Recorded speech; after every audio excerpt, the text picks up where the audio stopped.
Salut, aujourd'hui nous allons voir une formation intégrale sur la paye avec la version Sage sans C. Donc ici nous avons l'intégralité du programme de notre formation. On a 9 chapitres. On a le chapitre 1, initialisation d'une société. Chapitre 2, structure de la paye. Chapitre 3, gestion des salariés. Chapitre 4, bulletin salarié. Chapitre 5, calcul et édition des bulletins. Chapitre 6, déclaration fiscale et sociale. Chapitre 7, clôture. Chapitre 8, transfert en comptabilité. Et le chapitre 9, maintenance. Donc c'est parti pour le premier chapitre. Et dans ce chapitre, nous allons voir les paramètres de paye et l'application d'une convention collective. Donc on va déjà démarrer notre logiciel de paye. Et nous avons déjà le raccourci sur le bureau.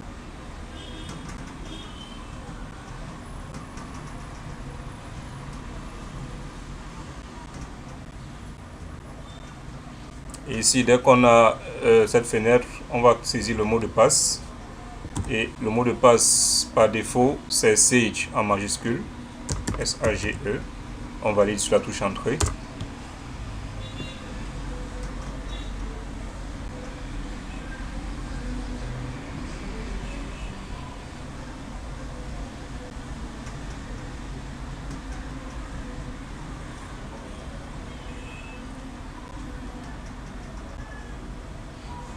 Et là, nous allons refermer la fenêtre de mise à jour du plan de paye.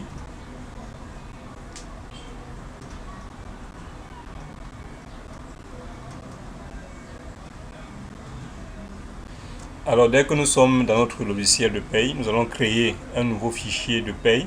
Donc, et nous allons voir comment paramétrer complètement ce fichier-là. Alors, pour cela, on déroule le menu fichier, on clique sur la ligne nouveau. Et ici, nous allons renseigner déjà choisir le répertoire de stockage de notre fichier de paye et ensuite saisir le nom de notre fichier. Alors, nous, on va le placer au niveau du bureau. On va saisir le nom de notre fichier. C'est info-sal. On va enregistrer.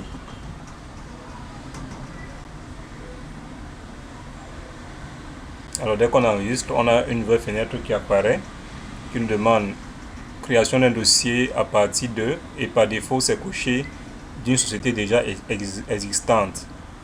Donc dans ce cas, si vous voulez créer votre fichier de paye, si vous avez déjà un fichier de paye prêt à l'emploi et que vous voulez créer un nouveau fichier en se basant sur les paramétrages de ce fichier là, vous pouvez aller le rechercher et il va vous récupérer tout ce qu'il y a comme constante et rubrique dans ce fichier là.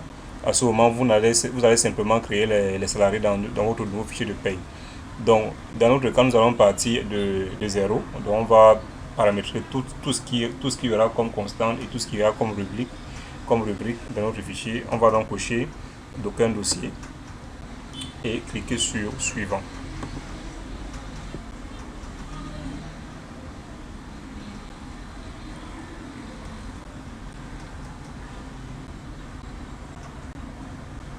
Alors dès qu'on clique sur suivant, on a une fenêtre paramètres de paye, page 1/7.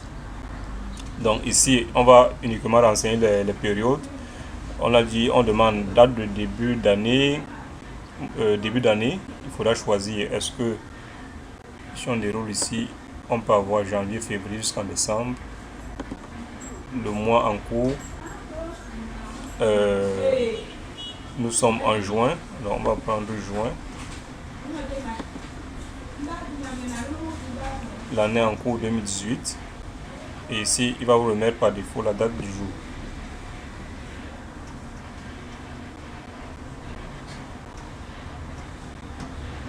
Et on clique sur suivant.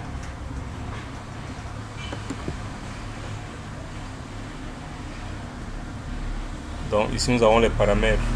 La page 2/7. On nous demande le nombre maximum de rubriques. Ici, par défaut, nous avons 50.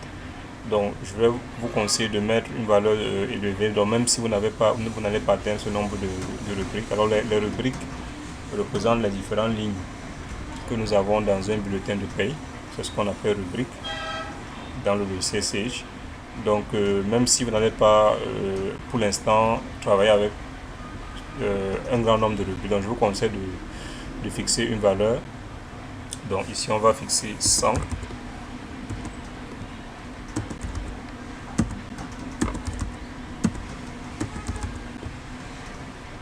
Et ensuite, type de bulletin par défaut ici. Donc vous pouvez choisir un bulletin par défaut. On va conserver celui-ci pour l'instant. Non, on va prendre celui-ci. Papier blanc préimprimé. Voilà, ça qui nous convient. Alors on a les mentions duplicata en édition des bulletins. Impression de l'entête du bulletin de paye. Donc si vous souhaitez que ces éléments-ci soient pris en compte, vous les cochez tout simplement. Ensuite ici on a paiement ici. Donc les modes de paiement, on a virement, chèque, espèce. Si vous avez d'autres modes de paiement, vous pouvez les ajouter ici. Ou alors vous pouvez modifier les modes de paiement qui sont déjà saisis là. Également les acomptes, vous pouvez également modifier les acomptes qui sont là. Donc dès qu'on a renseigné la deuxième page, on clique sur suivant. Ici nous sommes à la page 3 sur 7. La page 3 sur 7 ici, on a fiche de paye. Ici, en fait, qui renseigne au niveau des formats des codes. On dit département, voici le code AAA. Et ici, vous avez les légendes. Donc, quand c'est E, c'est les entités numériques. Donc, notamment, les codes au niveau des salariés seront uniquement des entités numériques. Quand c'est L, c'est les lettres. Quand c'est A, c'est les alpha numériques. Donc, les départements seront les alpha numériques. Et ici, on a le cadrage à gauche et on a une longueur de 4 ici. Et 2 pour les catégories. Donc ici également les décimales. Pour les constantes, on aura 3 décimales. Les nombres 2 décimales, les bases 2 décimales, les taux 3 décimales, les montants 2 décimales. Donc comme moi je ne souhaite pas avoir de décimales sur mes montants, je vais mettre 0. Voilà. Et ici ensuite on nous dit numérotation automatique des matricules. Donc si vous souhaitez que les matricules soient numérotées de façon automatique, je suppose que le premier salarié aura le matricule 1, le deuxième aura le matricule 2, 3, 4, 5, 6, ainsi de suite. Ou alors si vous souhaitez saisir manuellement ces matricules, je vous conseille de laisser cette case vide là, comme ça le programme va vous laisser le choix, la possibilité de saisir ce matricule là. Donc on va laisser la case vide telle qu'elle. Ici on clique sur modélisation comptable. Alors ici également c'est les formats des cours au niveau de la comptabilité. Donc voilà, compte général, une longueur de 8, cadrage à gauche, E antinumérique, L lettre, A alphanumérique. Donc on aura les comptes auxiliaires qui sont des alphanumériques, compte analytique, compte alphanumérique. Ici le compte collectif, personnel et rémunération due. Donc on verra ça plus tard dans une leçon, dans une prochaine leçon. Donc ici on va revenir dans les paramétrages dans une leçon antérieure. Ici euro, il faudra saisir votre monnaie de tenue de paye. Donc la nôtre ici par défaut c'est l'euro, on va la modifier. On va mettre ZAF, code ISO ZAF intitulé.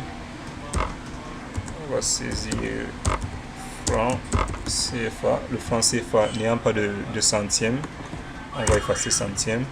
On va également, vous pouvez laisser aussi mettre une monnaie d'équivalence, mais dans notre cas on va supprimer la monnaie d'équivalence. On va la supprimer. Donc alors ici à rubrique, dans les rubriques on va donc saisir ce qu'on appelle les codes mémo.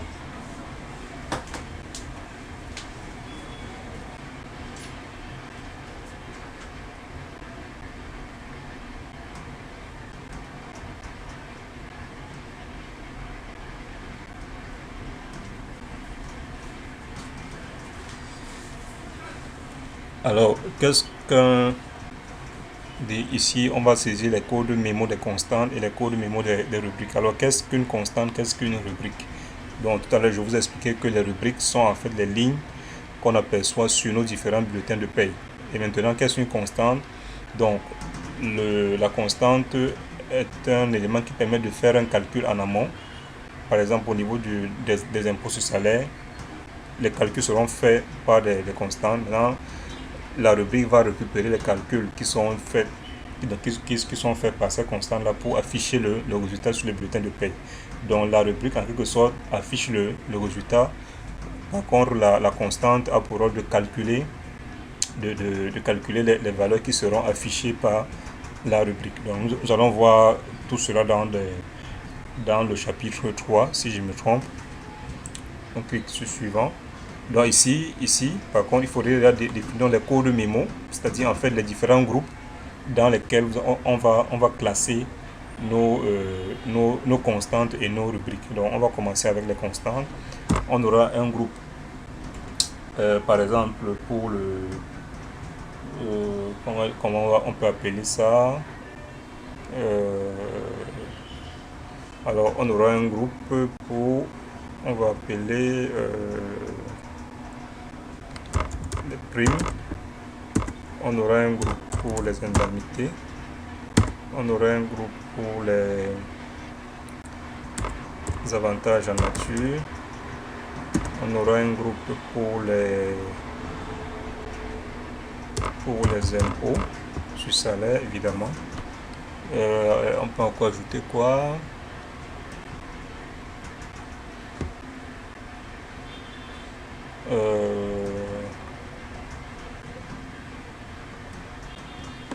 On aura un groupe qu'on va appeler autres, notamment qui va nous servir pour les différents salaires taxables et cotisables. Ensuite, on va faire pareil au niveau des mémos, des rubriques. Donc, on aura prime. Donc, ça suppose que tout ce qui sera comme prime sera classé dans ce groupe. Indemnité, tout ce qui y aura comme indemnité sera classé dans ce groupe. Avantage en nature. Impôts. Autres. Voilà. Donc, une fois que c'est fait, on clique sur suivant. Et nous sommes aux paramètres à la page 4 sur 7, ici. Donc ici, on n'a pas besoin, on va laisser tel quel. On clique sur suivant. Donc ici également, nous allons cliquer sur suivant. Voilà. Alors ici, on va modifier. Ici, on a les paramètres généraux. Mois de clôture congé, on va le passer à aucun. Dans notre cas, parce qu'il n'y a pas, par défaut, on était en mai, ça supposait que tous les congés devaient être pris jusqu'au mois de mai. Donc on va mettre aucun parce que les congés peuvent être pris à tout moment. Donc on va prendre aucun. Ici, durée de prise, on laisse par défaut 12 mois. Si c'est par exemple 13 ou 14 mois, vous allez modifier ici. Donc on va laisser 12 mois parce que les congés sont pris après un an de travail. Donc on va cliquer sur suivant. Ici à la page 7 sur 7. Ici on va valider sur OK. Voilà, maintenant nous allons saisir la raison sociale ici. Et nous allons renseigner l'entête du dossier de notre société. Donc raison sociale, comptabilité informatisée SARL. Donc on va juste saisir ça, informatiser, adresse, on va dire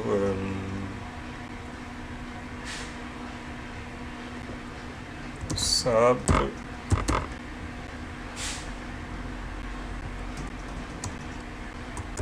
on va dire Boudamoussadi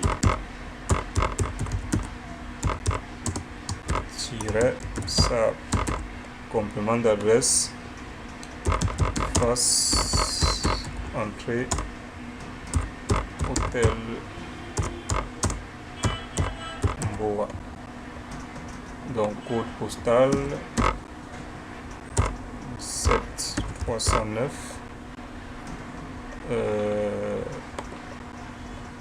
Commune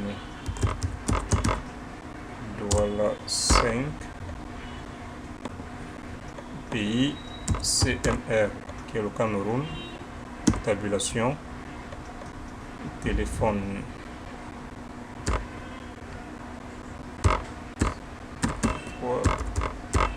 15. Telex, il n'y en a pas. Forme juridique, SARL, société à responsabilité limitée, au capital de 1 million. Voilà. Donc, effectif au 31 décembre. Donc, vous pouvez renseigner ou alors laisser par défaut 0. C'est pas important. Donc, voilà donc l'entête de notre société qui a été renseignée ici. Et là, on va valider sur OK. Et si nous avons un message pour les importations, c'est ce qui ne nous convient pas, on va juste valider sur OK. Cliquez sur suivant.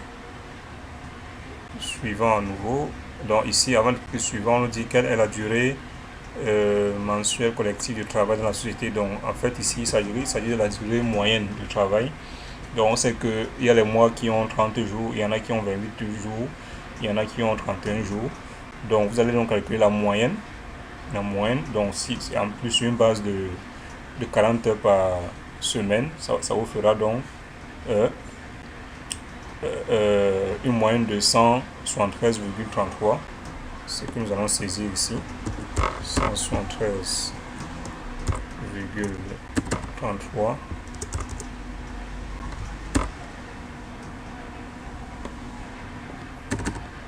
Donc voilà. Donc ça suppose que là c'est la durée moyenne. Sur les 12 mois, on calcule dans la moyenne parce que on sait qu'il y a des mois qui ont 28, 30 ou 31 jours. Donc là, c'est la durée moyenne qui a été calculée.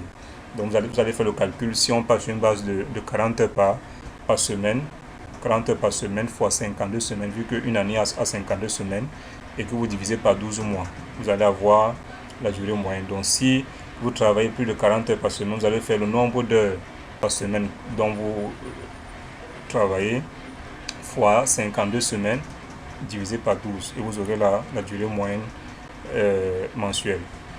Alors on clique sur suivant.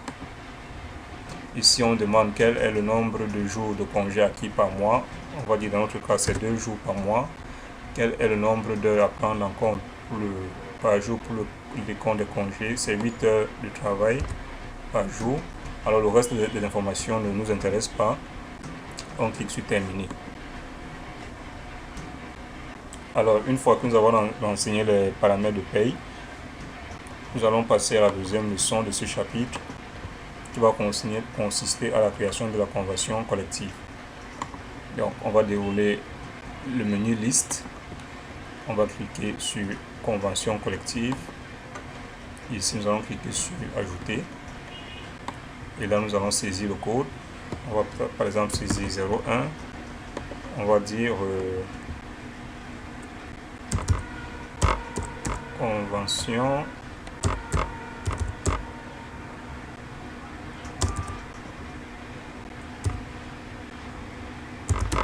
collective nationale de prestation de service. Donc ici, voilà.